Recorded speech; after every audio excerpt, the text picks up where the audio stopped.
Hi everyone. My name is Jason Liao, and I'm doing my research project on balancing free speech and accountability in cancel culture. The main question I started with was how can society balance freedom of speech with legitimate accountability while avoiding disproportionate punishment and permanent social stigma? I chose this topic because discussions about cancel culture often become very divided. One side may treat cancel culture as censorship, while another may describe it simply as accountability. What interested me was what happens in between those positions. I wanted to see how we can determine when consequences for speech are reasonable and when those consequences become excessive. What is the problem? Well, the problem is that there are different kinds of consequences that are often grouped together under the same term. There's The problem with that comes with that there's the vagueness of what any of it means. There's the vagueness of punishment. There's also the possibility of the punishment being harsher than necessary. And what I mean by vagueness refers to here is more the open-ended and not concrete nature to the matter of consequences related to being canceled, as there are many lumped together under the same umbrella term of being canceled. For example, you could say someone being criticized online can be called being canceled. Someone losing a job can be canceled. A boycott can be described as cancellation. Social ostracism, being removed from an organization, or having something follow you for years can all follow under the same label. So that brings up the problem. What does it mean that someone should face consequences? Because just saying that does not tell you anything at all. Because just saying, yeah, this should face consequences. Well, for what? What did they do at all to deserve such a consequence? So this led me to start thinking of the issue as a spectrum. On one end, there is criticism and disagreement. Further along, there might be a boycott or institutional discipline. At the far end, there can be career loss or permanent reputational damage. The difficult question is not whether consequences should ever exist. The difficult question is what consequences are appropriate for what happened. That brought ideas like evidence, context, actual harm, individual responsibility, and proportionality into my argument. The punishment must match what the deed actually is. So, where did I start? And how has my view changed? Well, when I began my research, I was mostly concerned about cancel culture being disproportionate punishment. I went in with an idea that, well, there must be some part of it that's just punishing people harsher than what was necessary. I was particularly interested in situations where someone could be permanently associated with one mistake, one controversial statement, or even the actions of other people around them. However, through this project, my view changed from something closer to cancel culture can go too far into a more specific position. I found arguments showing that social consequences can also give people a way to respond to speech or conduct that they consider harmful. Criticism, protest, and withdrawing support are themselves form of expression. So I came to believe that accountability can be legitimate, but it should depend on what actually happened, how serious it was, whether the person responsible was responsible for it, and whether the consequence is proportional. The distinction became much more important to me than simply deciding whether cancel culture as a whole is good or bad. What research showed? Well, one of the most interesting studies I found was by Nicholas Dias, James Druckmann, and Matthew Lewandowski. They surveyed over 1,700 American adults and included an experiment ex examining when people were willing to socially sanction others for offensive speech. One surprising result was that Americans significantly overestimated how often other people engaged in canceling behavior, especially people from the opposing political party. The researchers also found that people were generally more influenced by what was said than simply by who said it. Democrats and Republicans did not appear to be two completely different groups when it came to their motivations for sanctioning offensive speech. So it seems perception can have consequences, even when the perception is inaccurate. After all, it raises another problem. Even if cancellation happens less often than people think, fear of cancellation can still affect behavior. People may avoid discussing controversial subjects because they believe the risk of social punishment is higher than it actually is, which means that the perception can have consequences even if it is inaccurate, as the last point says.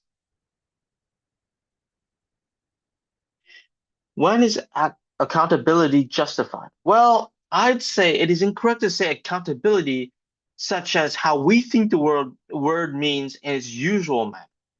Rather, accountability in this context can be seen as cancel culture itself. One differing perspective that I got was from Jennifer Esposito. She analyzes a controversy in the Netflix series The Chair, where a professor performs a Nazi salute during a lecture and then faces backlash.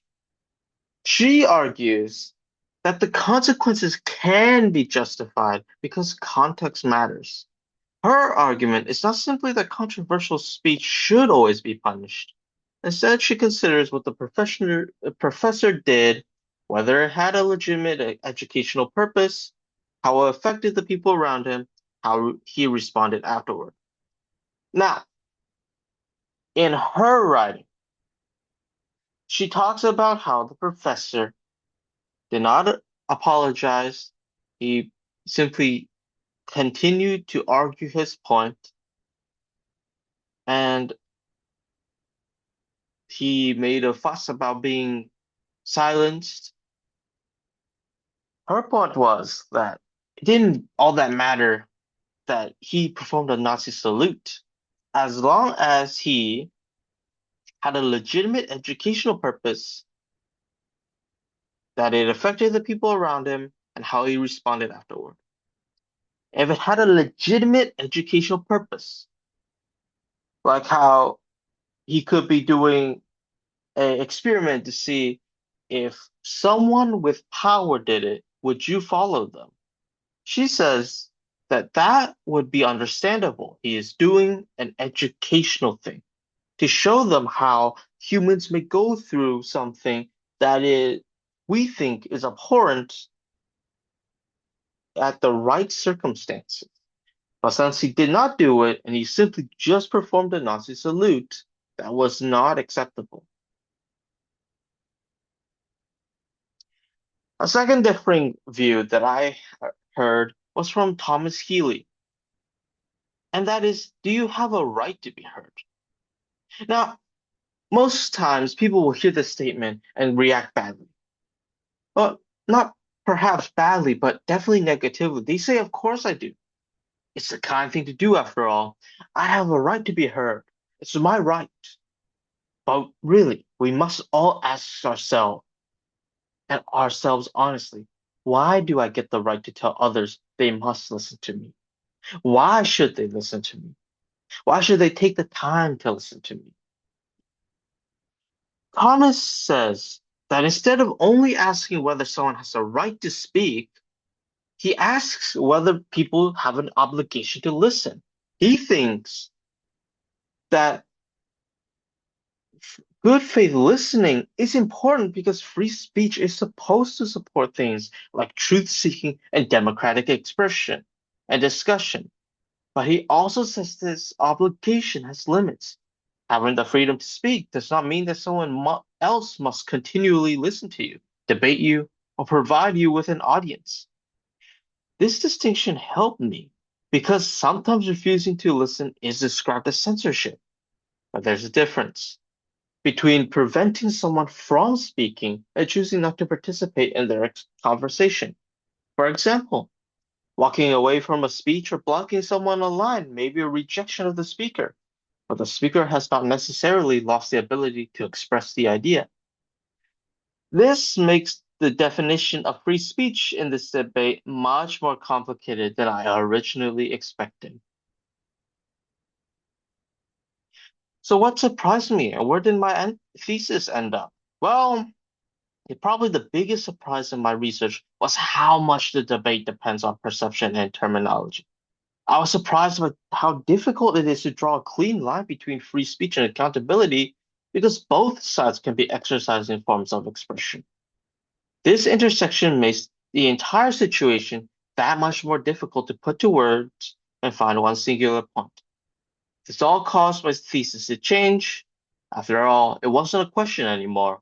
I finally had a concrete answer and a different idea. So, what did I do? Well, I found that going back to Dias and his co-authors and their experiment, it was surprising how much, how much the debate depends on perception and terminology. We substantially overestimate cancellation, especially by political opponents. But at the same time, the research does not say social sanctions are imaginary. Instead, it shows the reality is much more complicated than the public debate sometimes suggests. That was very interesting to me. I found that a boycott can pressure someone and potentially chill speech, but the boycott itself can be a political expression. Sepinwall discusses this tension in the context of employers and judges refusing to hire law students because of political advocacy. This creates a situation where free speech concerns can exist on both sides, which meant that my final thesis became society should balance freedom of speech with legitimate accountability by distinguishing criticism from disproportionate punishment, by considering evidence, individual responsibility, actual harm, professional relevance, and proportionality. People should remain free to criticize or withdraw support, but there should also be room for explanation, apology, growth, and reintegration when appropriate. What is my final takeaway? Well, the main thing I learned from this project is that cancel culture is much harder to understand if we treat it as a simple question of whether someone is either for free speech or accountability. Both values matter. A society with no accountability for harmful conduct would have serious problems, but a society where every mistake can lead to unlimited or permanent punishment would also create problems for open discussion. The more useful question is not simply that should this person face consequences, it is more instead simply put, what happened, who was responsible, what harm occurred, what consequences appropriate, and is there eventually a path forward? This is where my research ultimately led me. I do not think the answer is eliminating accountability or eliminating controversial speech, but I think the harder and more important task is learning how to respond proportionately. Thank you for taking your time and listening to my presentation. And these are my references.